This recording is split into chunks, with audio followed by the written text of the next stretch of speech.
మరి సమయంలో మరి రాంప్రసాద్ గారు మరి వాక్యాన్ని అందించాలని సమయాన్ని వారికి అప్పగిస్తున్నాను. స్థానిక దైవజనులు మరి రాజేష్ కుమార్ గారికి, అలాగే చేరువచ్చినటువంటి స్థానిక సంఘానికి, అలాగే పిలువబడినటువంటి దేవుని పిల్లైనటువంటి మీ అందరికీ నా హృదయపూర్వకమైనటువంటి వందనాలండి. సండే టు సండే సంఘ క్షేమాభివృద్ధి కూడికల్లో 7వ రోజుకి మనం చేరుకోవటం జరిగింది. 7 రోజులు అంటే 6 రోజులు బలమైనటువంటి సోదరు చెప్పినట్లుగా పౌష్టికాహారం, ఆత్మకు సంబంధించినటువంటి ఆహారాన్ని మీరు విని బలపడారని నమ్ముచున్నాను. పుచ్చలంక మరి క్రీస్తు సంఘంతో దేవుడు నాకు ఇచ్చినటువంటి ఈ చక్కని అవకాశాన్ని బట్టి, అలాగే ఈ సహవాసాన్ని బట్టి దేవుని ఎంతగానో మహిమపరుస్తున్నాను, స్తుతిస్తున్నాను. ఐద్యలంక క్రీస్తు సంఘం నుంచి ప్రత్యేకమైన వందనాలు కూడా తెలియజేస్తున్నాను. మరి సోదరులు రాజేష్ గారితో ఎప్పటి నుంచో మరి పరిచయం, మా చిన్నప్పటి నుండి వారితో పరిచయం. పరిచర్య ప్రారంభించకముందు మేము పిల్లలాగా ఆడుకునేటువంటి స్టేజ్ నుంచి కూడా ఆయన తెలుసు. అయితే ఈ పుచ్చలంకలో పరిచర్య ప్రారంభించినప్పటి నుంచి మరింత బాగా మరి పరిచయస్తులుగా ఉండి దేవుని యొక్క ప్రేమను బట్టి మరి ఇలా సహవాసం కలిగి జీవించే కృపను దేవుడు అనుగ్రహించాడు. అందుని బట్టి దేవునికి కృతజ్ఞతాస్తుతులు చెల్లిస్తున్నాను. అంతేకాకుండా పుచ్చలంక క్రీస్తు సంఘం నుంచి మరి మా స్థానిక సంఘం కూడా ఎన్నో విషయాలు తెలుసుకోవటం జరిగింది. ఖచ్చితంగా ఒక సంఘాన్ని, ఒక సంఘ సేవకుని చూచి మరో సంఘం బలపడాలి, సరిచేసుకోవాలి. మరి ఆధ్యాత్మికమైనటువంటి విషయాల్లో ఖచ్చితంగా విడిచిపెట్టవలసినటువంటి విడిచిపెట్టాలి. ఏదైతే అలవర్చుకోవాలో వాటిని అలవర్చుకోవాలి, ఏవి నేర్చుకోవాలో అవి నేర్చుకోవాలి. అది వాక్య ప్రకారంగా. మరి సోదరులు మొట్టమొదటిగా మాకు నేర్పించింది ఏంటంటే టైం సెన్స్. కరెక్ట్గా సమయ పాలన చేస్తుంటారు, సమయం ప్రకారంగా ఆయన నడుచుకుంటారు. మరి ఆయన సమయ పాలన చేస్తారు అనేటువంటి సంగతి వచ్చినటువంటి సేవకులకి తెలియకపోవచ్చు. ఎందుకంటే ఆయన టైం నియమించాడు. నిలబడినటువంటి మేము ఆ టైంను పాటించాలి. కానీ సోదరులు అయితే ఖచ్చితంగా పాటిస్తారు, దానిలో ఎటువంటి సందేహం లేదు. ఏమైనప్పటికీ మరి చాలా విషయాల్లో, భక్తి విషయంలో, ఆత్మీయ జీవిత విషయంలో పుచ్చలంక క్రీస్తు సంఘం వృద్ధి చెందిందని నేను విశ్వసిస్తున్నాను. అయినప్పటికీ మన యొక్క విశ్వాస జీవితాన్ని ఎప్పుడు కూడా బలపరుచుకోవాలి, అది దేవుని యొక్క వాక్యంతో. కనుక మరి సండే టు సండే అనేటువంటి కార్యక్రమం ద్వారా 8 రోజులు వాక్యంతో మీరెంతగానో మరింత బలం పొందాలి. అంతేకాకుండా దేవుని యొక్క వాక్యం అనేటువంటి విత్తనాలు మరి సోదరులు రాజేష్ గారి ద్వారా చల్లుతూ ఉన్నారు. మరి ఆత్మీయమైనటువంటి పంట ఖచ్చితంగా ఆయన కొయ్యాలి, కోస్తారు కూడా. ఆ ఫలాలు మీ కళ్ళారా చూస్తారు, అనుభవిస్తారు. ప్రార్థన చేసుకుందాం దేవుని యొక్క వాక్యానికి వెళ్ళే ముందు. పరిశుద్ధుడా, ప్రేమగల తండ్రి, మీ కృతజ్ఞతలు. పుచ్చలంకలో ఉన్నటువంటి నీ కుమారుని యొక్క సంఘంతో కలిసి, అలాగే చేరువచ్చిన నీ పిల్లలతో కలిసి ఇలా నీ మాటలు పంచుకునేటువంటి ధన్యతను నీ యొక్క సేవకునిగా నాకు అనుగ్రహించిన నీ కృపగా స్తోత్రాలు. పరిచర్య చేస్తున్నటువంటి రాజేష్ కుమార్ గారు, వారి కుటుంబాన్ని బట్టి మీ కృతజ్ఞత చెల్లిస్తున్నాం తండ్రి. నీ పనిలో అలుపెరగక శ్రమిస్తూ నాటి అపోస్తుల బోధన అనుసరిస్తూ వారు జీవించిన విధానాన్ని తెలుసుకుని ప్రారంభ శతాబ్దపు క్రైస్తవులు జీవించినటువంటి రీతిగా జీవింపజేయాలని మీరున్నటువంటి ఆ లోకానికి వారసులుగా కేవలం మరి నీ సేవకుడు మాత్రమే కాకుండా నడిపింపబడుతున్నటువంటి సంఘము కూడా చేరుకోవాలన్నటువంటి సదుద్దేశముతో జరిగిస్తున్నటువంటి పరిచర్యలో మా తండ్రి భాగముగా సండే టు సండే అనేటువంటి ఆదివారం నుంచి ఆదివారం వరకు సంఘ క్షేమాభివృద్ధి కూడికలు మరి నీ ప్రియ కుమారులు ఏర్పాటు చేశారు తండ్రి. ఈ రాత్రిలో కూడా అత్యల్పున్నటువంటి నన్ను కూడా మీరు జ్ఞాపకం చేసుకుని నీ పిల్లలకు అవసరమైనటువంటి మాటలు అందించి బలపరచమని కోరుకొంచు తండ్రి. కేవలం నీ యొక్క లేఖన గ్రంథం నుంచి నీ మాటలు అందించడానికి అట్టి కృపను దయచేయమని కోరుకొంచు. యేసుక్రీస్తు వారి పేరటి ప్రార్థన సమర్పించి వేడుకొనిచున్నాను మా పరలోకపు తండ్రి, ఆమేన్. ప్రియులారా, మరి ఈరోజు మీకు ఒక పత్రికను మీకు జ్ఞాపకం చేస్తాను. ఆ పత్రికలో నుంచే కొన్ని విషయాలు మనం నేర్చుకుందాం. ఆ పత్రిక ఫిలిప్పీయులకు రాసిన పత్రిక. దీనిలో నుంచి కొన్ని విషయాలు మనం నేర్చుకుందాం, మరి బలపడదాం. ఫిలిప్పీయులకు రాసిన పత్రికలో కేవలం 4 అధ్యాయాలు మాత్రమే ఉంటాయి. 4 అధ్యాయాలు మాత్రం చాలా విషయాలు మాత్రం మనకి నేర్పిస్తూ ఉంటాయి. యాక్చువల్గా దీని గురించినటువంటి చరిత్రకు వెళ్ళి అసలే తర్వాత దీనిలో ఉన్నటువంటి విషయాలను మనం నేర్చుకుందాం. ఫిలిప్పీయులకు రాసినటువంటి పత్రిక, ఈ ఫిలిప్పి అనేటువంటి పట్టణం ఎలా వచ్చిందని చరిత్ర చెప్తుందంటే,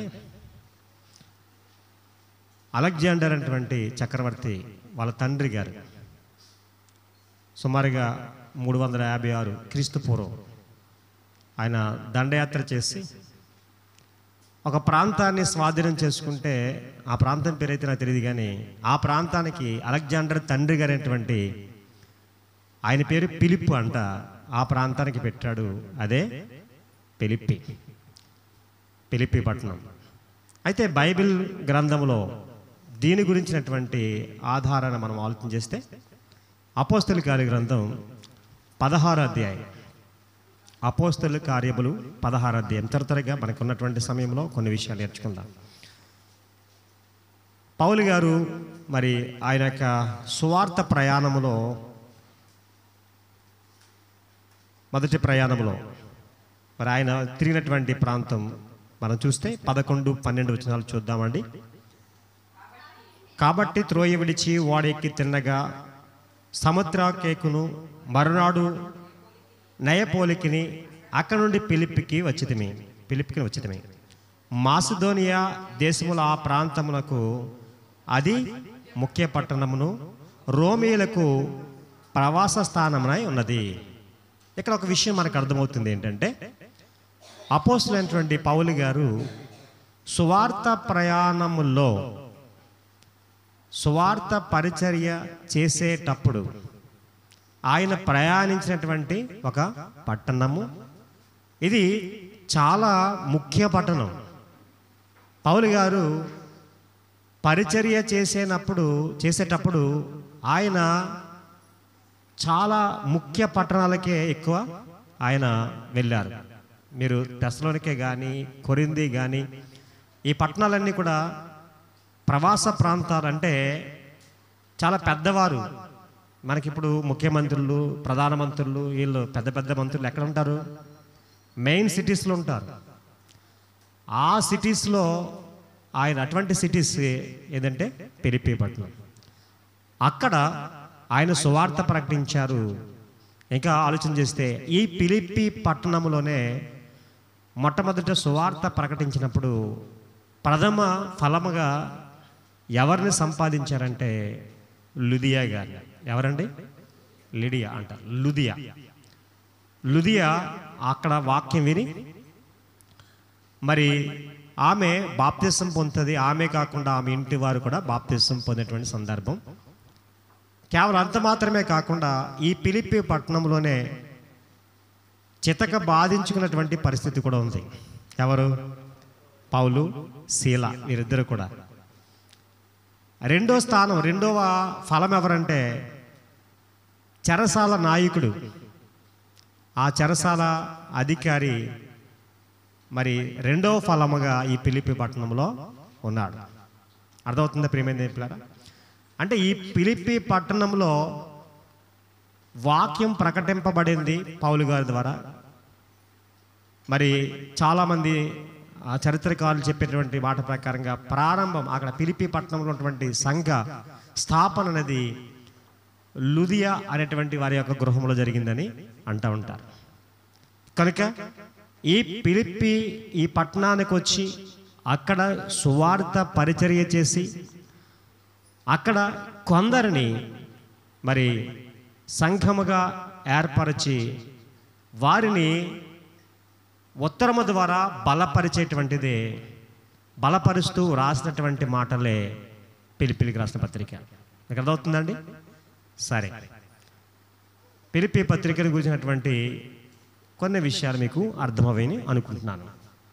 అయితే మరి ఈ ఫిలిప్పీ పత్రికలో కొన్ని ప్రాముఖ్యమైనటువంటి విషయాలను ఈరోజు మనం ఆలోచించేద్దాం.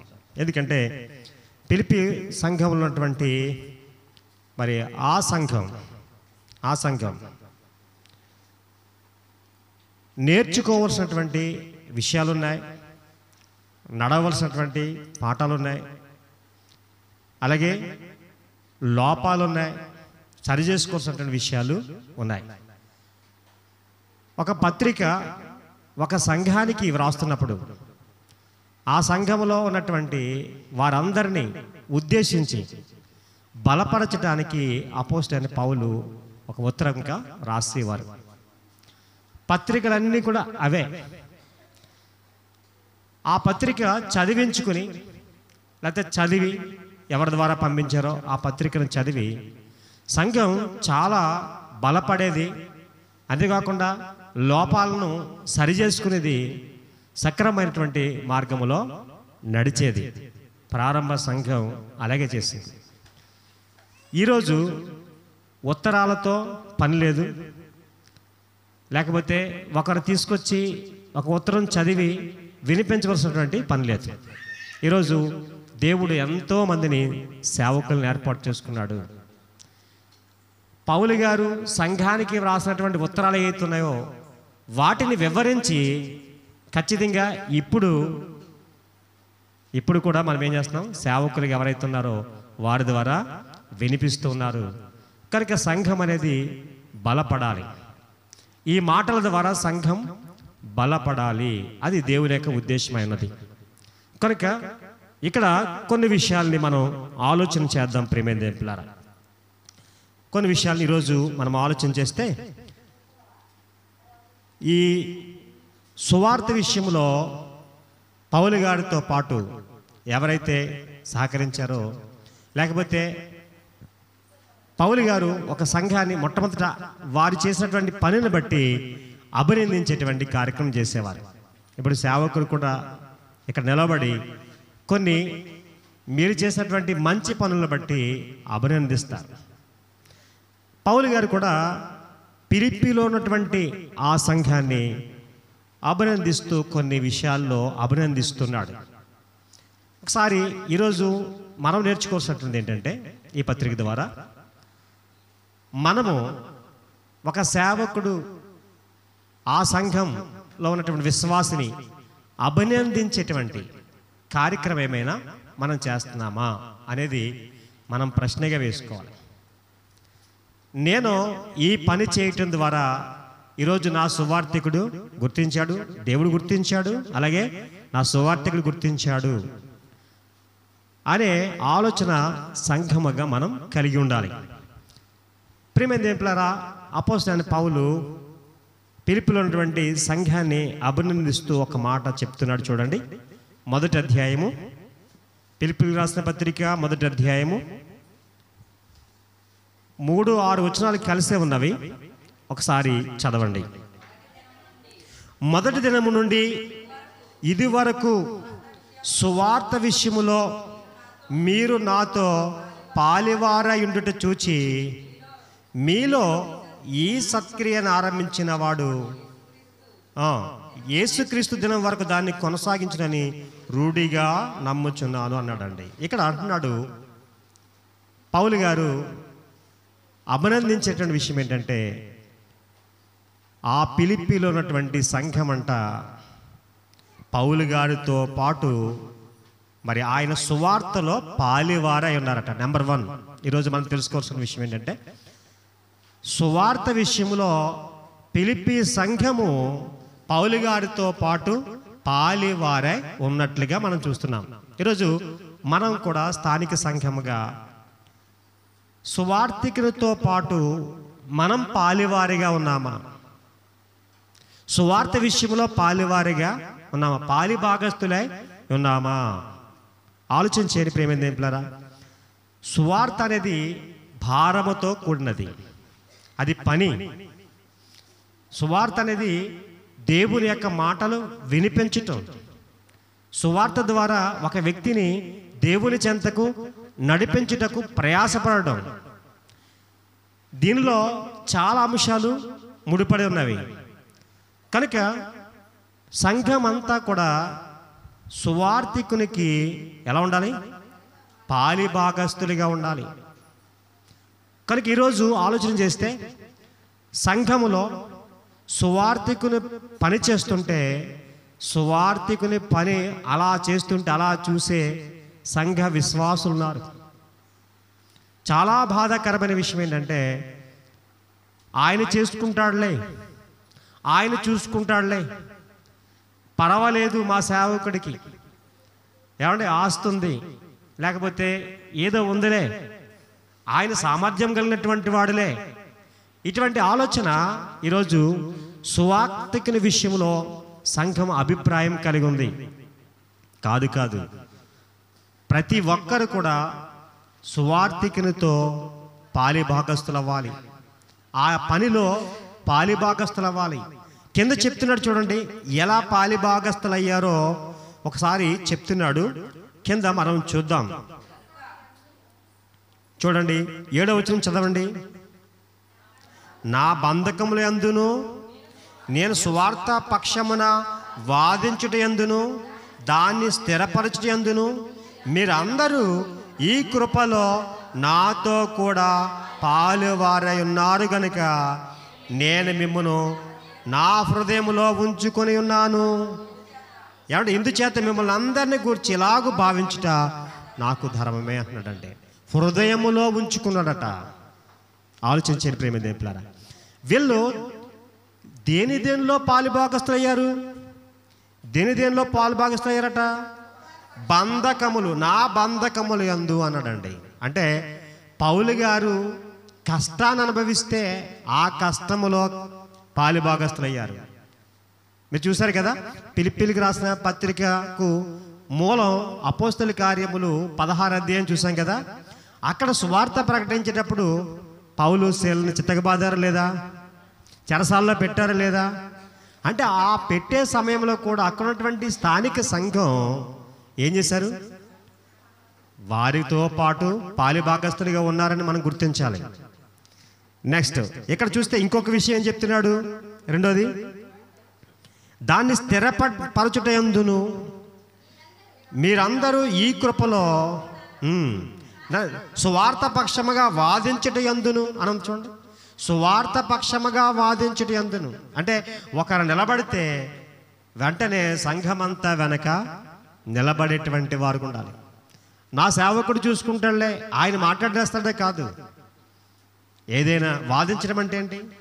ఒక వ్యక్తిని దేవుని వైపుకు మళ్లించుటకు దేవుని యొక్క వాక్యం ద్వారా వారిని ఏం చేయాలండి? సిద్ధపరచాలి, రుజువు చూపించాలి. ఆ రుజువు చూపించట్లో ఫిలిప్పీ సంఘము కూడా పాలిభాగస్తులు అయ్యిందంట. కనుక ప్రియమైన దేవుడు, ఇక్కడ మొట్టమొదటి పాయింట్ మనం చూస్తే పౌలు గారు హృదయంలో ఉంచుకున్నారంట వాళ్ళని. ఇలా భావించడం ధర్మమే అంటున్నాడు. కనుక ఈరోజు ఒక సేవకుని యొక్క మదిలోనికి మనం వెళ్ళాలంటే సంఘముగా సేవకునితో పాలిభాగస్థులైతేనే వెళ్తాం. నిజమే, ఒక సేవకునిగా మరి నేను పరిచర్య చేస్తున్నాను, నేను సంఘము కలిగి ఉన్నాను. సంఘములో ఉన్నటువంటి వివిధ మనుషులు యొక్క మనస్తత్వాలు ఎలా ఉంటాయో మాకు తెలుసు. మన సహోదరులు ఆర్వీరావు గారు బోధిస్తూ ఒక సంఘ సేవకుని గురించి మాట్లాడుతూ ఆయన చెప్పారు కొన్ని విషయాలు, మీరు విన్నారు. అంటే ఒక విశ్వాసి హృదయాన్ని సంపూర్ణంగా ఎవరు ఎరిగి ఉంటారంట? సేవకుడు ఎరిగి ఉంటాడు.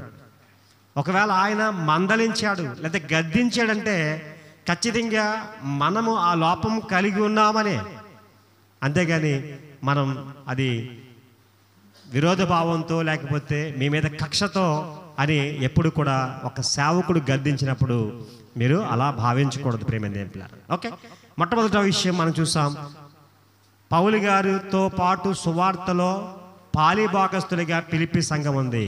ఈరోజు పుచ్చలంక సంఘం ఉందా? ఆలోచించేయండి.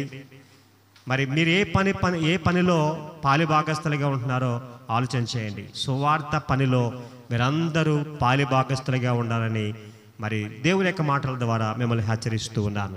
రెండో విషయాన్ని మనం చూస్తే ప్రియమైన దేవులారా, ఫిలిప్పీలో ఉన్నటువంటి సంఘం మరొక మంచి అభినందించదగ్గ మంచి మాటను కలిగి ఉంది. ఒకసారి చూస్తే 2వ అధ్యాయం, ఫిలిప్పీలకు రాసిన పత్రిక 2వ అధ్యాయం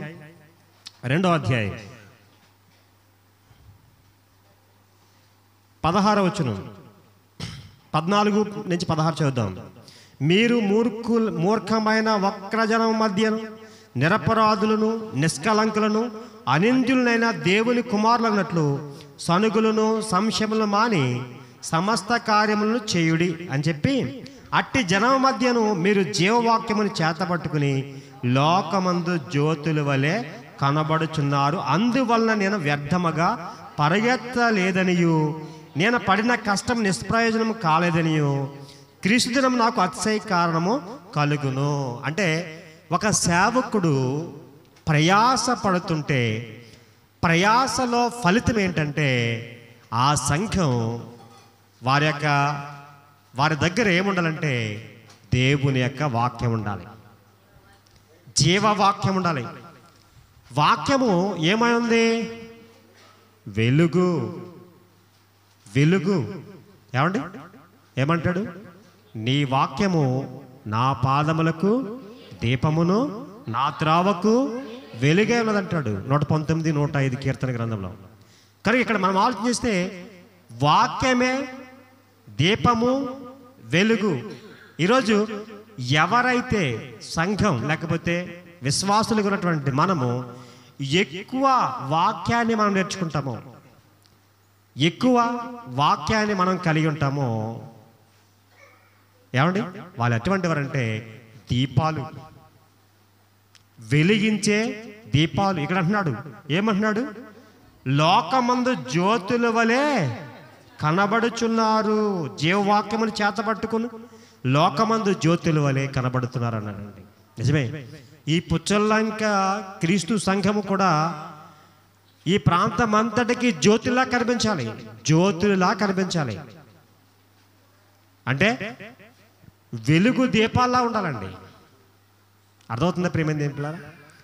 దీపం యొక్క ఉద్దేశం ఏంటి చెప్పండి? చీకటిని పారద్రోలటం. చీకటిలోకి టార్చ్ వేసుకెళ్తుంటే ఏమైపోతుంది? ఆటోమేటిక్గా చీకటి పటాపంచలై ఏమైపోతుంది? వెలుగు వచ్చేస్తుంది. చీకటిని పారద్రోలటం. ఈరోజు చీకటిలో, అంధకారములో, పాపములో ఈ లోకం జీవిస్తుంది. ఈరోజు దేవుని యొక్క వాక్యం అనేటువంటి జ్యోతులుగా మనం వెలిగితే అనేక మంది మన వెలుగులోనికి వస్తారు. ప్రియమైన దేవుని అర్థమవుతుందా? ఇప్పుడు పౌలు గారు నేను పడినటువంటి ప్రయాస వ్యర్థము కాలేదు అంటున్నాడు. మరి ఇక్కడ ఉన్నటువంటి సేవకుడు నేను పడినటువంటి ప్రయాస వ్యర్థము కాలేదు అని మరి స్థానిక సంఘము గురించి చెప్పగలగాలి.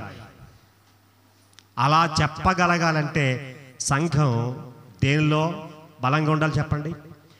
దేవుని యొక్క వాక్యములో బలంగా ఉండాలి. అంతేగాని మామూలుగా దీపాలు పట్టుకుని మీరు ఎవరి క్యాండిల్ సర్వే చేస్తున్నారు ఈరోజు ఏదో క్రిస్మస్ పండుగకి, అది కాదు. అది కేవలం మరి శరీర సంబంధంగా మనకు కనిపించేది. కానీ నిజమైనటువంటి జ్యోతి ఎవరంటే నువ్వే, మనమే జ్యోతులు. దానియేలు గ్రంథంలో కూడా చెప్తాడు కదా, 12వ అధ్యాయంలో ఆ విషయం మనకు కనిపిస్తుంది. చూడండి ఒకసారి 3వ వచనం.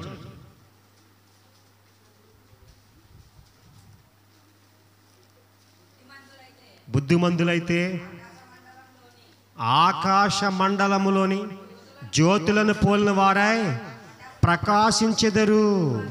నీతి మార్గములను అనుసరించి నడుచుకున్నట్లు ఎవరు అనేకులను త్రిప్పుదురో వారు నక్షత్రం వలె నిరంతరము ప్రకాశించెదరు. అంటే నక్షత్రాలు అన్నాడు, జ్యోతులు అన్నాడు, వెలుగు అంటే అనేకులను త్రిప్పేవారు. ఇప్పుడు నేను అడుగుతున్నాను, స్థానిక సంఘం ఈరోజు మనం పెట్టుకున్నటువంటి మీటింగ్ పేరేంటంటే సండే టు సండే అని అంటున్నాం. అది ఇంగ్లీష్ పదం. ఆదివారం నుంచి ఆదివారం వరకు సంఘ క్షేమాభివృద్ధి. అర్థమవుతుందండి?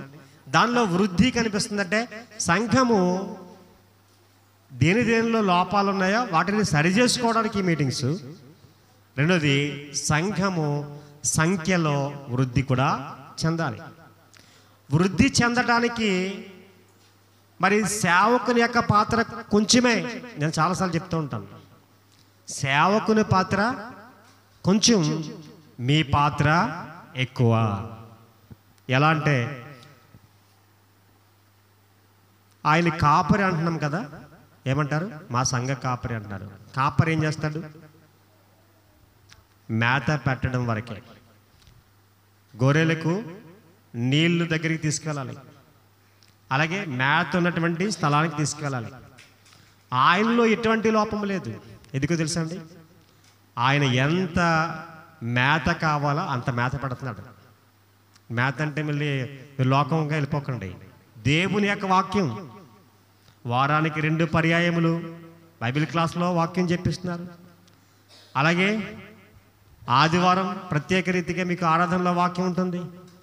అలాగే ప్రతి నెలలో 2వ శనివారం వాక్యాన్ని నేర్పించేటువంటి కార్యక్రమం ఏర్పాటు చేశారు. వినియోగించుకునే వారు కొంతమంది ఉన్నారు, దాన్ని వినియోగించుకోవాలనేటువంటి కొంతమంది ఉన్నారు. అంటే మీకు కావలసినటువంటి సమృద్ధి అయినటువంటి వాక్యాన్ని దేవుడు చెప్పినటువంటి నియమ ప్రకారంగా ఆయన చేస్తున్నాడు. గొర్రెలు మేత తిని బాగా బలంగా పెరిగిపోవటమేనా? అంతేనా? అవేనా వృద్ధి చెందటం అంటే? ఒక ఆయన 2 గొర్రెలు కొనుక్కున్నాడు. సంవత్సరం అయ్యేటప్పటికి, లేదా 2 మేకలు కొనుక్కుంటే సంవత్సరం అయ్యేటప్పటికి ఎన్నవుతాయి? మా ఊర్లో అయితే మేకల మేపులు ఉన్నారు, వాళ్ళు అడిగితే చెప్పేస్తారు ఈజీగా. 6 నెలలకు ఒకసారి అవి మేకలు ఏమవుతాయి? ఫలిస్తాయి. సంవత్సరానికి 2 కానుపులు పడతాయి. ఒక్కొక్కటి 2 మేకలు పడతాయి. తెలుసా? అంటే గొర్రెలు కూడా అంతే, ఒక్కొక్కటి 2 గొర్రెలు కంటూ ఉంటుంది. మంద ఆటోమేటిక్గా 2తో ప్రారంభించినటువంటి ఆ కాపరి దానికి మేత నీళ్లు పెడతాడంతే, దాని యొక్క ఆలనా పాలన చూస్తాడంతే. ఆ యొక్క మంద మాత్రం వృద్ధి చెందుతూ ఉంటుంది. కారణం ఏంటంటే చెప్పండి, కారణం ఏంటి? కనవలసినది గొర్రె, మేత పెట్టవలసింది కాపరి, వాక్యం అందించవలసింది సేవకుడు. మీరు ఆ వాక్యాన్ని వ్యాప్తి చేయవలసింది మీరు. మరొకరిని దేవుని చెంతకు తీసుకురావాలి. ఒక గొప్ప సంగతి ఏంటంటే, అంటే మీకు తెలియని విషయం ఏంటంటే, కేవలం మన పరిధిలోనే మనం చూస్తూ ఉంటాం. అందరు క్రైస్తవులు అండి, ఇక్కడ మా పక్కన క్రైస్తవులే, ఆ పక్కన క్రైస్తవులు, ఇంకెక్కడ క్రైస్తవు? ఏమంటే క్రైస్తవేత్తలు ఇంకెవరు లేరా? సువార్త ప్రకటించడానికి, మీరు వాక్యం అందించడానికి ఎవరు లేరంటే చాలామంది ఉన్నారండి, చాలామంది ఉన్నారు. నాకు తెలిసినటువంటి ఒక సహోదరుని దగ్గరికి సుమారుగా 20 కిలోమీటర్ల నుంచి దేవుని యొక్క వాక్యం వినడానికి వస్తారు. ఏంటి 20 కిలోమీటర్ల నుంచి వస్తారంటే వస్తారండి. ఇక్కడే మనకి వాక్యం అందించినటువంటి ఒక సహోదరుని దగ్గరికి 15 కిలోమీటర్ల నుంచి వాక్యం వినడానికి వెళ్తున్నారు. ఏంటి 15 కిలోమీటర్ల నుంచి వెళ్తారా? వెళ్తారు. ఎందుకంటే సత్యము, దేవుని యొక్క వాక్యం, సత్యమైన సంఘం, సత్యమైన వాక్యం, ఆ యొక్క వాక్యంలో ఉన్నటువంటి ఆ యొక్క రుచి తెలిస్తే ఎక్కడికైనా వెళ్తారు, ఎంత దూరమైనా వెళ్తారు, వస్తారు. మర్చిపోకండి. మనం చేసిన పని ఏది కనుక ప్రియమైన దేవులారా, రెండోది వారిని అభినందిస్తున్నాడు. నేను చేసినటువంటి ఈ పని వ్యర్థం కాలేదని చాలా హ్యాపీగా ఉన్నాడు పౌలు. ఈరోజు మీ సేవకుడి హ్యాపీ ఎప్పుడంటే, మీరు జీవవాక్యముని చేత పట్టుకుని జ్యోతుల వలె కనబడతామంటే అనేక మందిని వెలిగించినప్పుడు మీ సేవకునికి హ్యాపీ. అలాగే సంఘము కూడా వృద్ధి పొందుతుంది. ఇక ఫిలిప్పీ సంఘంలో మూడో పౌలు అభినందించేటువంటి విషయం చూశాడు. మూడో విషయాన్ని మనం చూద్దాం. 4వ అధ్యాయం, ఫిలిప్పీయులకు రాసిన పత్రిక 4వ అధ్యాయం 15వ వచనం నుంచి మనం చూద్దాం. ఫిలిప్పీలారా, సువార్తను నేను బోధింపను ఆరంభించి మాసిదోనిలో నుండి వచ్చినప్పుడు ఇచ్చి విషయంలోనూ పుచ్చుకొని విషయంలోనూ మీరు తప్ప మరి ఏ సంఘం వారు నాతో పాలెవారు కాలేదని మీకే తెలియను. నెక్స్ట్ 16వ వచనం. ఏలైనగా దెస్సలోనికలో కూడా మీరు మాటికి అవసరం తీర్చుటకు సహాయం చేసితిరి. నెక్స్ట్ 17వ వచనం. నేను ఈవిని అపేక్షించి ఇలాగ చెప్పట్లేదు కానీ మీరు మీ లెక్కకు విస్తార ఫలము రావాలని అపేక్షించి చెప్పుచున్నాను. 18వ వచనం. నాకు సమస్తమును సమృద్ధి కలిగి ఉన్నది. మీరు పంపిన వస్తువులు ఎపఫ్రోదితు వలన పుచ్చుకొని ఏమీ తక్కువ లేక ఉన్నాను. తర్వాత అవి మనోహరమైన సువాసనయు దేవునికి ప్రీతికరమును ఇష్టమునైన యాగములై ఉన్నవి అన్నాడండి. ప్రియమైన దేవులారా, ఇక్కడ ఫిలిప్పీలో ఉన్నటువంటి సంఘం, అపోస్తలుడైనటువంటి పౌలు పరిచారకుడిగా ఉన్నాడు. వారికి బోధించి వెళ్ళిపోయాడు. ఆయన సువార్త ప్రకటిస్తున్నాడు. ఆయన తెస్సలోనికి వెళ్ళాడు. అక్కడి నుంచి ఇంకా చాలా పట్టణాలకి సువార్త ప్రకటించడానికి వెళ్ళాడు. మరి అన్ని సంఘాలకి లేఖ రాలేదు, కొన్ని సంఘాలకే లేఖ రాయటం జరిగింది. ఆ లేఖలు ఇక్కడ కనిపిస్తున్నాయి. కానీ సువార్త ప్రకటన అయితే చాలా ప్రాంతాలకి ఆయన వెళ్ళారు, ఖండాలకే వెళ్ళారు. ఆసియా ఖండానికి కూడా ఆయన రావటం అనేది జరిగింది. ఇక్కడ ఆలోచన చేయని ప్రియమైన దేవులారా, ఫిలిప్పీలో ఉన్నటువంటి సంఘానికి ఉన్నటువంటి ఒక ప్రత్యేకత ఏంటంటే, ఆ పరిచారకుడు ఎవరైతే సంఘానికి వాక్యం చెప్పారో, బలపరిచారో, ఆయనను మరిచిపోలేదు. ఏం చేస్తున్నారంటే వీళ్ళు, నేను బోధింపనారంభించి మాసిదోనియా నుండి వచ్చినప్పుడు ఇచ్చి విషయంలోనూ పుచ్చుకునే విషయంలో మీరు తప్ప మరి ఏ సంఘం వారు నాతో పాలేవారు కాలేదని మీకే తెలియను అన్నాడండి. అంటే ఇంకా చాలా సంఘాలు ఉన్నాయి, కానీ ఫిలిప్పీలో ఉన్నటువంటి సంఘానికి ఉన్నటువంటి ప్రాధాన్యత ఏంటంటే, ప్రియమైన దేవులారా, ఇచ్చే గుణం, దేవుని పరిచర్య కోసం ఇచ్చేటువంటి మంచి గుణం ఉంది. అందు గురించి అభినందిస్తున్నాడు. ప్రతి సంఘానికి ఖచ్చితంగా దేవుని పని కోసం, దేవుని యొక్క పనిలో పాలి భాగస్తులుగా ఉండాలి. అలాంటప్పుడే సంఘం వృద్ధి చెందుతుంది. మర్చిపోకండి, సువార్త వ్యాపకం అనేది జరుగుతుంది. కేవలం పుచ్చలంకే కాదు, పుచ్చలంకను ఆనుకుని ఏమంటే మీ యొక్క బంధువులు, స్నేహితులు ఎవరైతున్నారో, ఇంకా సువార్త ప్రకటింపబడినటువంటి ప్రాంతాలు ఏమున్నాయో ఆ ప్రాంతాల్లో కూడా సువార్త ప్రకటింపబడుతుంది. మర్చిపోకండి. మనం అనుకుంటున్నాం సంఘం అంటే ఇక్కడే స్థిరం, ఇదే పుచ్చలంకలోనే ఇక్కడే చెయ్యాలి అనుకోవటం కాదు. ఈ పుచ్చలంకలో ఉన్నటువంటి సోదరులు చెప్తూ ఉంటారు, ఆయన ట్రైనింగ్ క్లాసులు ఏర్పాటు చేయడం ఉద్దేశం ఏంటి తెలుసా? ఇక్కడి నుంచి కొందరినైనా సేవకులను తయారు చేయాలి. ఈ సంఘం, ఈ పుచ్చలంకటువంటి క్రీస్తు సంఘం అనేక మంది సేవకులను తయారు చేయాలి. ఈ సంఘం నుంచి, ఇక్కడి నుంచి అనేక ప్రాంతాలలో సువార్తను ప్రకటించాలి. అక్కడ సువార్త వ్యాపకం కావాలి. ఎంత ఉద్దేశం చూడండి. నిజంగానండి, నేను ఆశ్చర్యపోతూ ఉంటాను. నిజంగా ఆయన యొక్క పరిస్థితిని ఆలోచన చేస్తే పరిస్థితికి కంటే ఇంకా ఎక్కువ దేవుని పని చేస్తూ ఉంటారు.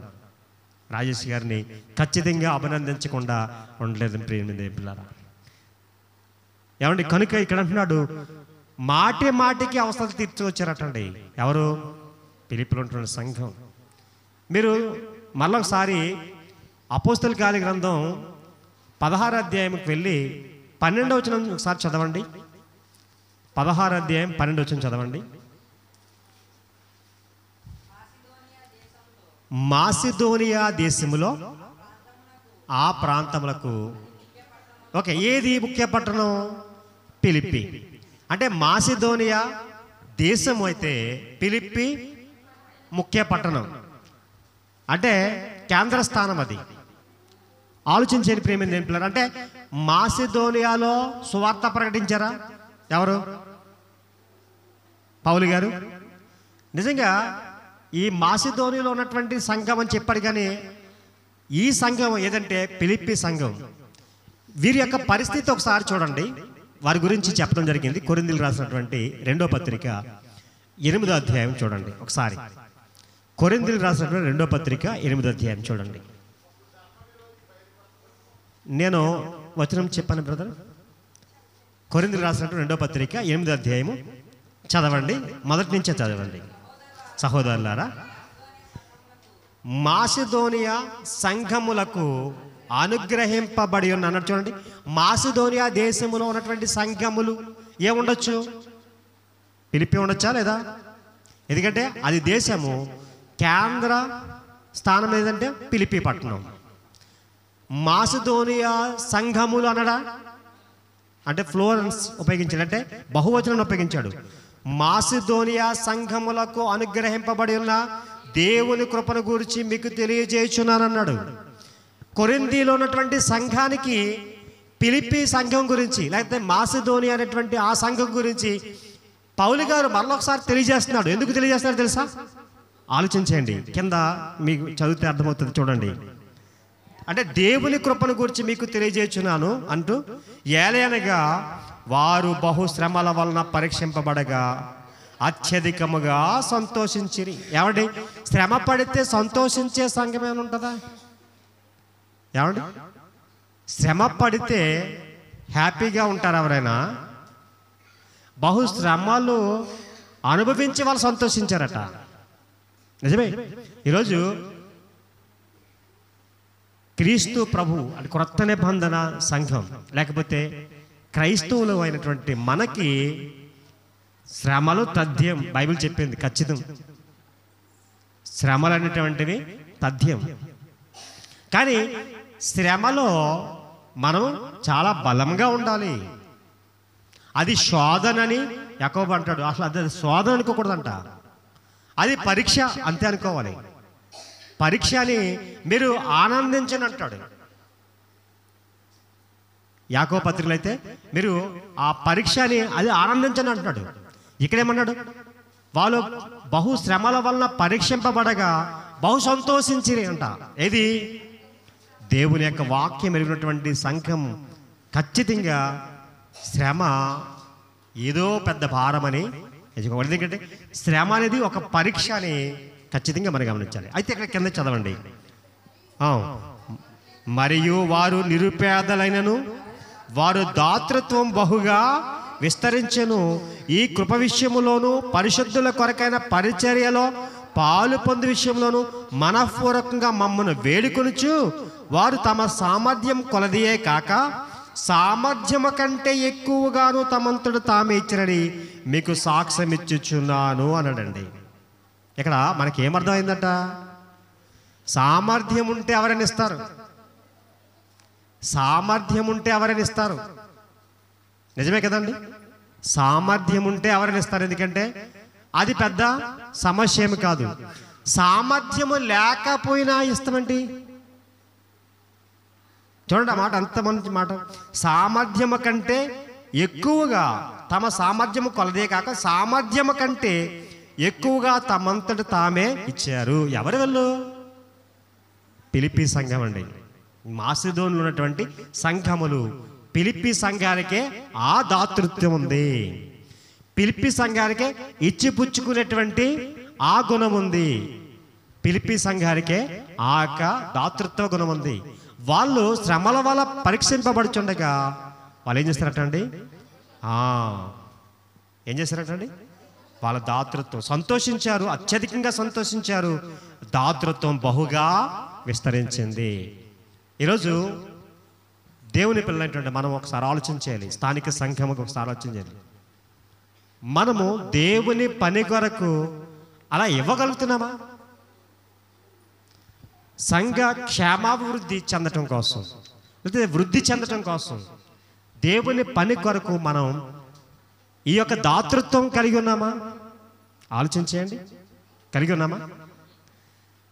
శ్రమ వస్తే నేను ఇవ్వలేను అని వెనక్కి తగ్గిపోయేటువంటి పరిస్థితి. నిజమే. ఈ విషయం చెప్పొచ్చో చెప్పకూడదో నాకు తెలియదు, కానీ ఇక్కడ ఉన్నటువంటి స్థానిక సంఘం నిజంగా అభినందిస్తున్నాను. ఎందుకంటే నా పరిచర్యలో, ఐద్యలంకలో జరిగేటువంటి పరిచర్యలో కూడా పాలిభాగస్తులుగా ఉన్నారండి. నేను ఎంతో హ్యాపీ అవుతున్నాను. నిజమే. ఒక ఫిలిప్పీలో ఉన్నటువంటి సంఘం నాకు జ్ఞాపకం వస్తుంది. మాటి మాటికి పౌలు గారికి ఏం చేసిందంట? ఫిలిప్పీలో ఉన్నటువంటి సంఘం సహాయం చేస్తుందట. నిజమే ప్రియమైన దేవులారా, మరి ఇక్కడ ఉన్నటువంటి సంఘం నా పరిచర్యలో కూడా పాలిభాగస్తులుగా ఉన్నారు. నేను వారిని అభినందిస్తున్నాను. నేను దాన్ని బట్టి సంతోషిస్తున్నాను. నిజంగా ఈ యొక్క దాతృత్వం ఈ స్థానిక సంఘానికి ఉంది. ఇంకా ఈ దాతృత్వం మనం ఎప్పుడు కూడా కలిగి ఉండాలి.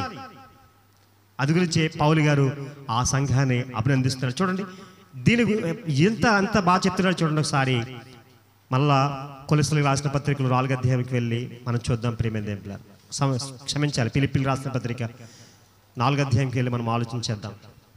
ఇక్కడ ఆలోచన చేస్తే ప్రియమైన దేవులారా ఏమంటున్నాడు?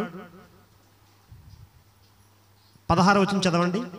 ఏలైనగా దెసలోనికలో కూడా మీరు మాటి మాటికి నా అవసరం తీర్చుటకు సహాయం చేసిరి అన్నాడండి.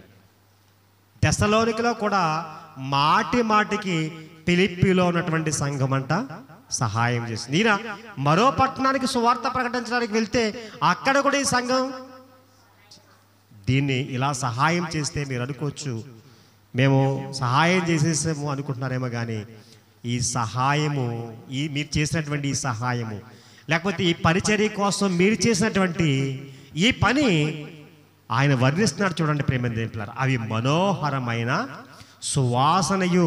18వ వచనంలో 2వ భాగం చూస్తే అవి మనోహరమైన సువాసనయు దేవునికి ప్రీతికరమును ఇష్టమునైన యాగములై ఉన్నవి. మనకు ఒక విషయం గుర్తొస్తుందో లేదో మీకు ప్రేమ దేవులారా, పాత నిబంధన గ్రంథంలో దేవుడు ఒక పవిత్ర పశువుని బలి, అంటే అది ఖండించి అర్పణగా దహన బలి చేస్తే ఆ యొక్క పొగ లేకపోతే ఆ వాసనను ఆగ్రహించి వారిని దీవించడం జరిగింది. నోవహు కాలంలో కూడా మరి పవిత్రమైనటువంటివి, శ్రేష్టమైనటువంటివి నోవహు వాళ్ళ నుంచి వచ్చిన వెంటనే వాటిని ఖండించి దేవునికి అర్పిస్తే ఆయన ఆగ్రహించి అనే మాట రాయబడింది. దేవుడు దాన్ని సువాసనను, ఆ యొక్క వాసనను ఆగ్రహించి వెంటనే నోవహుకి చాలా దీవులు ఇచ్చాడండి. ఆ రోజు ఆదాము ఏదైతే మరి ఆ ప్రారంభ మానవుడైనటువంటి ఆదాముకి ఎలాగైతే ఆజ్ఞలు ఇచ్చాడు, అంటే వారికి దీవెనలు ఇచ్చాడు, మీరు ఫలించి అభివృద్ధి పొంది విస్తరించి భూమిని నిండించండి, అలాగా భూమిని నిండించాలి అని చెప్పాడు. ఏలికగా ఎలాగైతే చేశాడో వాళ్ళకి ఆకుకూరలు, కేవలం ఫలవృక్షాలు వాళ్ళకి ఆహారం ఇస్తే నోవహు కాలం వచ్చేసరికి మరి మాంసాహారం కూడా ఆహారంగా ఇవ్వటం జరిగింది. ఒక దీవెనలు ఇవ్వటం జరిగింది. ప్రేమ దేవులారా, అర్థమవుతుందా? దేవునికి అవి మనోహరమైనటువంటి సువాసన, ఇష్టమైనటువంటి యాగములు, ప్రీతికరములు, దేవునికి ప్రీతికరములు, మనోహరమైనటువంటి సువాసన ఏవి?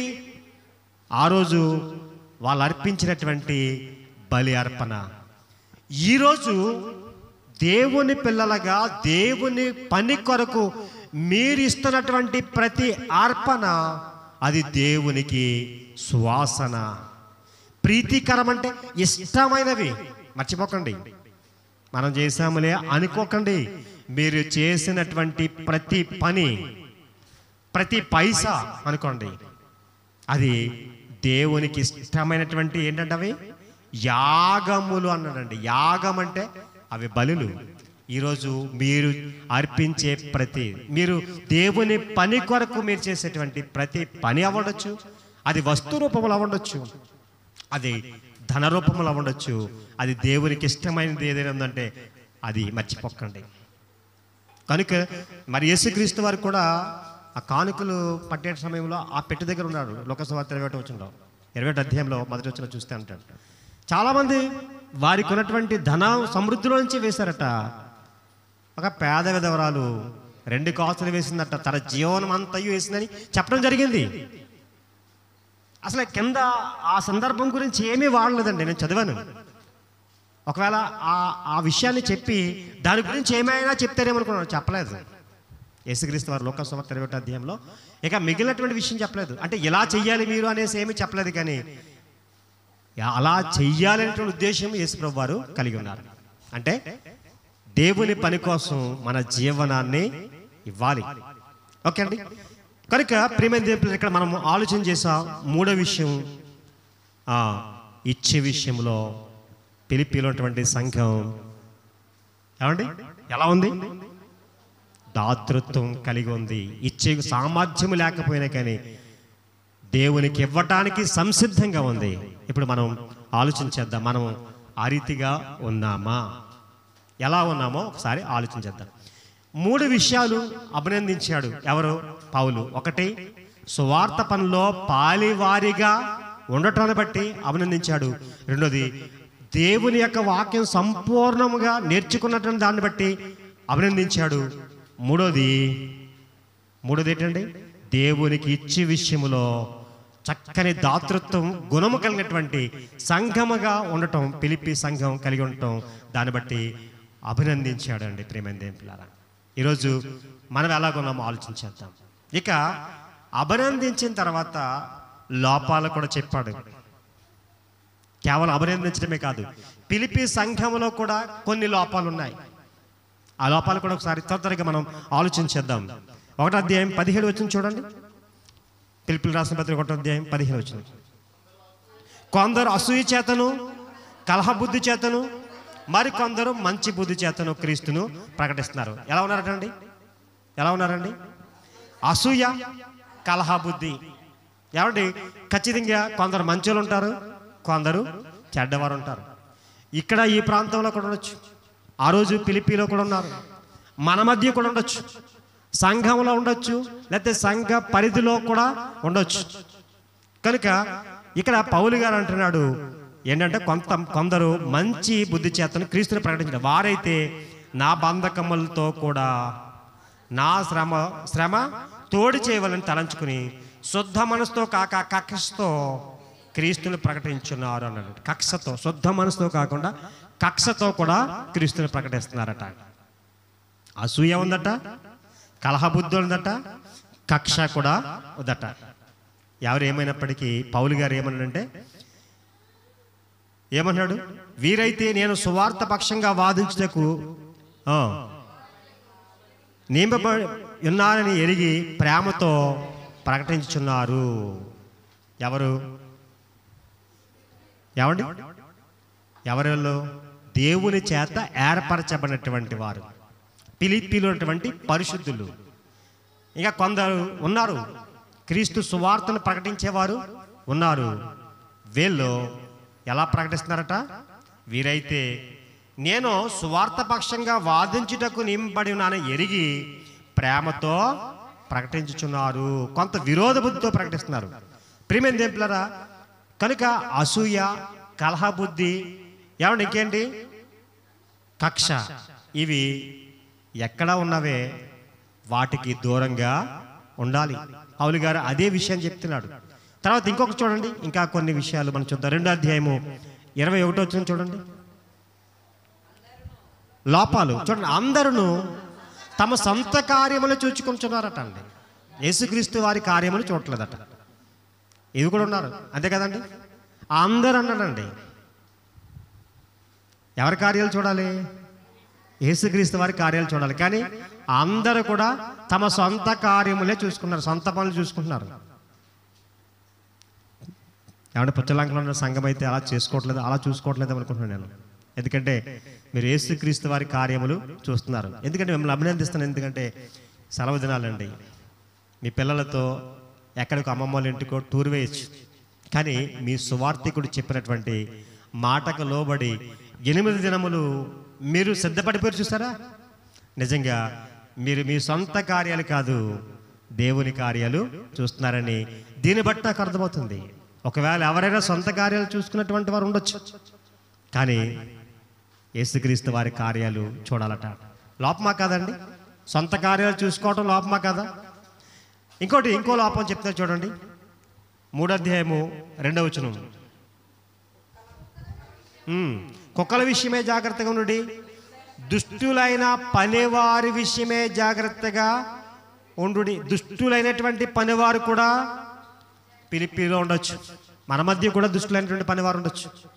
ఏమంటే మంచి దేవుని యొక్క వాక్యం, శ్రేష్టమైన వాక్యం వినిపించిన తర్వాత వెంటనే ఏం చేస్తుంది దుష్టుడు? గోధుమలు వేసేళ్ళడట. మనకు తెలుసు కదా, యేసుక్రీస్తు వారు ఒప్పుకున్నాం.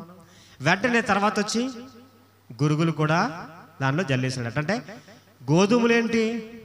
ఆహారం, అది మంచి పంట, అవసరమైంది. గురుగులు అంటే ఏంటి?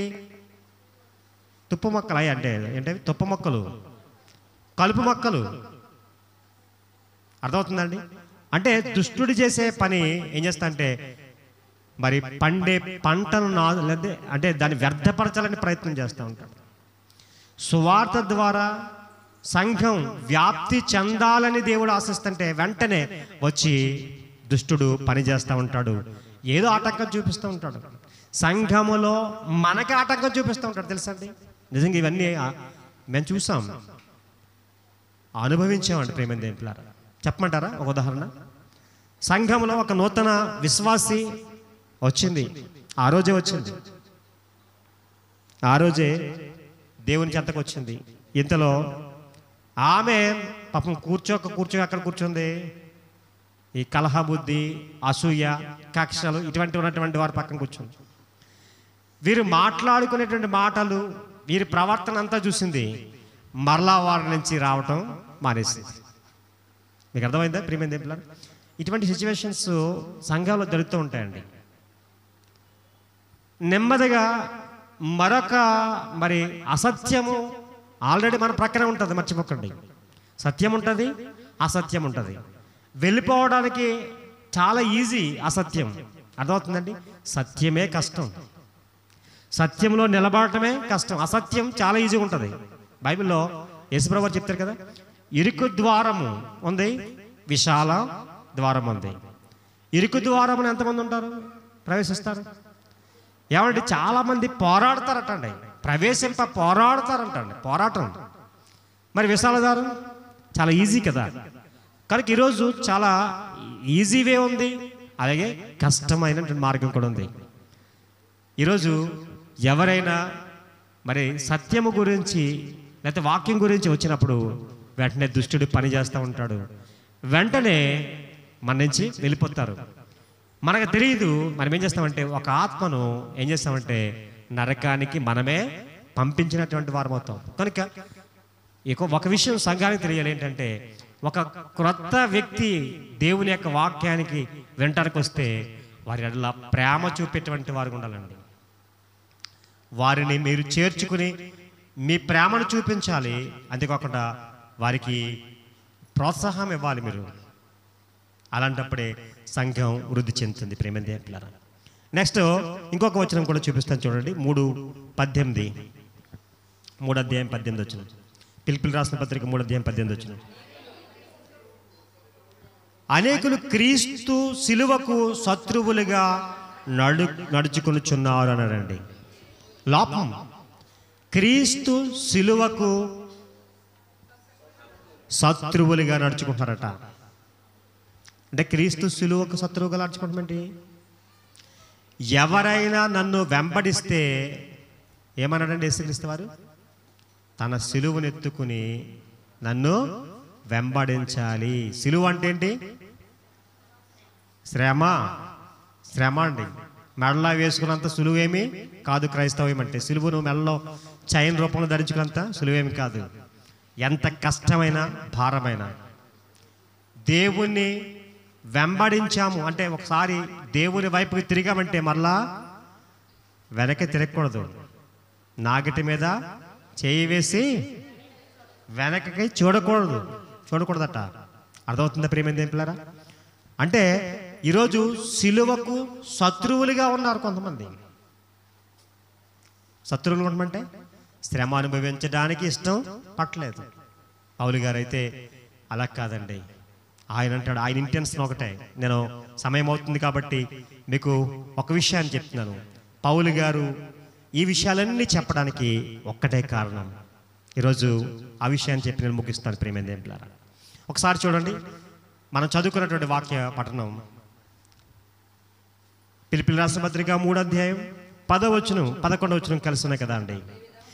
ఏ విధము చేతనైనను మృతుల్లో నుండి నాకు పునరుద్ధానము కలగవలనని ఆయన మరణ విషయముల్లో సావాను భావము గలవాడనై ఆయనను పునరుద్ధాన బలము ఎరుగు నిమిత్తము ఆయన శ్రమలలో పాలివాడటకు ఎట్టిదో ఎరుగు నిమిత్తము సమస్తమును నష్టపరుచుకుని వాటిని పెంటతో సమానముగా ఎంచుకొంచున్నాను అన్నాడండి. భావం ఏంటో తెలుసా అండి? భావం ఏంటో తెలుసా? ఈరోజు ప్రతి క్రైస్తవునికి పౌలు లాంటి నిరీక్షణ ఉండాలండి. యేసుక్రీస్తు వారు సమాధిని గెలిచారు, సమాధిలో నుంచి పునరుద్ధానుడయ్యాడు. ఈరోజు మనమందరం కూడా ప్రభువు నమ్ముకున్నామంటే అర్థం ఏంటి తెలుసా అండి? మనము కూడా పునరుద్ధానము పొందాలి. యేసుక్రీస్తు వారు ఎలాగైతే తిరిగి లేచారో మనము తిరిగి లేస్తాం. అంటే మరొక జీవితం మనకుంది. శాశ్వతమైనటువంటి జీవితాన్ని మనం అనుభవించాలి. యుగయుగములు దేవునితో ఉండాలి. అది యేసుక్రీస్తు వారు ఏం చేశారండి? మొట్టమొదటిగా మృతిని గెలిచాడు. ఆయన సమాధి గెలిచాడు. ప్రథమ ఫలం. కొరింథీయులకు రాసినటువంటి మొదటి పత్రిక 15 అధ్యాయం ప్రకారంగా చూస్తే 20 నుంచి రాసినటువంటి మాట చూస్తే, ఆయన మృతి చెందినటువంటి వారు తిరిగి లేవటంలో ఆయన ప్రథమ ఫలము. మొట్టమొదటి తిరిగి లేచినటువంటి ఆయన ఎవరండి? యేసుక్రీస్తు వారు. ఇప్పుడు అదే విధముగా నాకు కూడా కలగాలి అని పౌలు గారు కలిగి ఉన్నారండి. పౌలు గారు అటువంటి ఇంటెన్షన్ కలిగి ఉన్నాడు. పౌలు గారు అటువంటి ఆలోచన కలిగి ఉన్నాడు. కనుక అది నాకు జరగాలంటే, అలా జరగాలంటే ఇదిగో నాకేవేవి లాభకరమై ఉన్నావో వాటన్నిటిని ఎలా చేసుకున్నాడట అండి? ఎలాగండి? నష్టముగాను పెంటగా ఎంచుకున్నాడట అండి. లాభకరమైనవి. అంతేకాకుండా క్రీస్తుతో మరి ఎలాగైతే శ్రమ అనుభవించడానికి ఆయన సిద్ధపడిపోయాడట. అందు గురించి చాలామంది సులువుగా శత్రువులుగా నడుచుకుంటున్నారు అంటున్నాడు. శ్రమ అనుభవించడానికి సిద్ధపడిపోయాడట. ప్రేమైన దేవుళ్ళు ఆలోచించండి. యేసుక్రీస్తుని నమ్మటం అంటే చాలా ఈజీ వే. సరదాగా హాస్యముగా. ఈరోజు క్రైస్తవం అంటే ఎలాగైపోయిందంటే తెలుసా అండి? హాస్య నటులు సినిమాలో ఎటువంటి ఆనందం పొందుతున్నారో ఒక మీటింగ్లో అతి ఆనందం పొందుతున్నారండి. ఒక సోదరుడు నాకు చిన్న బిట్ పంపించాడు. ఆయన అడుగున్నర మనిషి, అడుగున్నర ఉంటాడంట, 2 అడుగులు ఏమో నాకు తెలీదు. వయసు ఎక్కువ ఉండొచ్చు, కానీ సైజు మాత్రం వేశారు. పెద్ద పోస్టర్ మీద వేశారు. ఆ పోస్టర్ మీద ఎంత అడుగున్నర ఎత్తున్నటువంటి పొట్టివారు వస్తున్నారంటే, మరి పొట్టివారు ఎందుకు వస్తారండి? ఎందుకు వస్తారంటే, ఆ మీటింగ్కు చూసిన తర్వాత నాకు అర్థమైంది ఏంటి తెలుసా? సినిమాలో హాస్య నటుడు ఉంటాడు కదా, హాస్య నటుడిగా వస్తారు. చాలామంది ఈరోజు బోధకుల్లో హాస్య నటులు ఎక్కువైపోయారండి. నిజమండి. ఏంటి అంటే అక్కడికి వెళ్తే ఏముంటుంది? నవ్వే నవ్వు.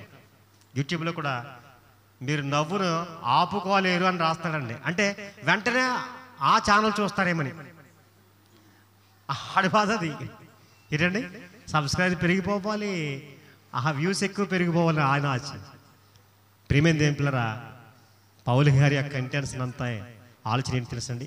పౌలు గారు ఆయన అంటాడు, ఒక మాట చెప్తాడు చూడండి, 17 వచనం చదవండి, 3 అధ్యాయం 17 వచనం. సహోదరులారా, మీరు నన్ను పోలి నడుచుకొనుడి, మేము మీకు మాదిరి ఉన్న ప్రకారము నడుచుకొని వారిని గురిపెట్టి చూడుడి, నన్ను పోలి నడుచుకోండి అన్నాడు. ఇప్పుడు పౌలు గారు ఏం చేస్తున్నారు ఆలోచన చేయండి ఒకసారి. మళ్ళా 7వ వచనం ఇక్కడ చదవండి, ఇదే అధ్యాయం 7వ వచనం. ఆయనను ఏవేవి నాకు లాభకరములై ఉండునో వాటిని క్రీస్తు నిమిత్తము నష్టముగా ఎంచుకుంటుని. మళ్ళా 17 వచనం చదవండి.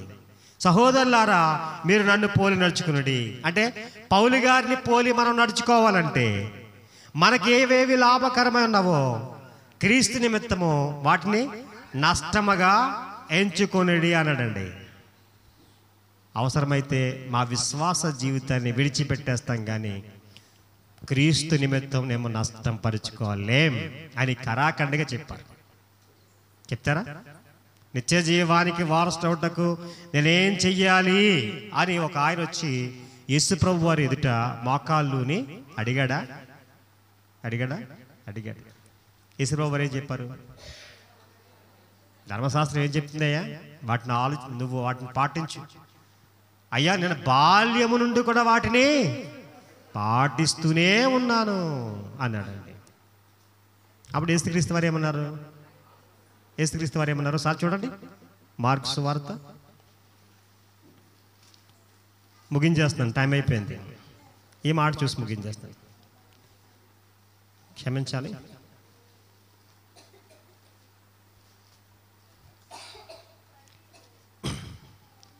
ఎన్నో అధ్యాయం అమ్మా?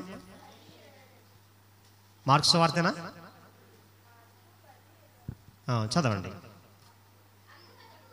అందుకతడు, బోధకుడా, బాల్యము నుండి ఇవన్నీ అనుసరించుచునే యుంటినని చెప్పాను. యేసు అతను చూచి ప్రేమించి, నీకు ఒకటి కొదువుగా ఉన్నది, నువ్వు వెళ్ళి నీకు కలిగినవన్నీ అమ్మి బేదలకిమ్ము, పరలోకమందు నీకు ధనము కలుగును, నీ వచ్చి నన్ను వెంబడించమని చెప్పాను. వెంబడించాడా? అతడు మిగిలిన ఆస్తి గలవాడు కనుక ఆ మాటకు ముఖము చిన్నబొచ్చుకుని దుఃఖపడుచు వెళ్ళిపోయాను. ఏంటి, ఇంతకాలం ఎంత మరి శక్తి, నా శక్తి, మా తాతలు సంపాదించిన ఆస్తి, నేను సంపాదించిన ఆస్తి అంతా పేదలకి ఇచ్చేయాలా? అబ్బో ఛీ, అవసరమైతే నిత్య జీవాన్నే వదిలేసుకుంటాను అనుకున్నాడు. అర్థమైందండి? మరి పునరుద్ధానములో పాలు పంపులు పొందటానికి క్రీస్తు శ్రమల్లో పాలివాడయ్యాడట. ఎవరు? పౌలు. ఏమండి, సమస్తాన్ని నష్టంగా ఎంచుకున్నాడట పౌలు గారు. మీరేమీ నష్టపోవద్దు, మీరు కూడా నష్టంగా ఎంచుకోవద్దు. కానీ ఏమండి, మీకున్నటువంటి శక్తికి మించి దేవుని పని చేయటానికి, దేవుని పనిలో పాలిభాగస్తులు అవడానికి ఖచ్చితంగా సిద్ధపడిపోవాలండి, మర్చిపోకండి. అది గురించే ఏమండి, దేవుని పని చేయటానికి, దేవుని పనిలో పాలిభాగస్తులు అవడానికి మీరు సిద్ధపడిపోవాలి. ప్రియమైన దేవుని పిల్లలారా, ఆలోచన చేయండి. అప్పుడే పునరుద్ధానములు అంటే ఏ విధము చేతనైనను క్రీస్తు పునరుద్ధానములు పాలిభాగస్తులు నేను కావాలని ఏం చేస్తున్నాడు? ఆయన శ్రమలలో పాలిభాగస్తులు అయ్యాడట పౌలు గారు. నష్టముగా ఎంచుకున్నాడు, పెంటగా ఎంచుకున్నాడు, శ్రమల పాలయ్యాడు, కష్టపడ్డాడు.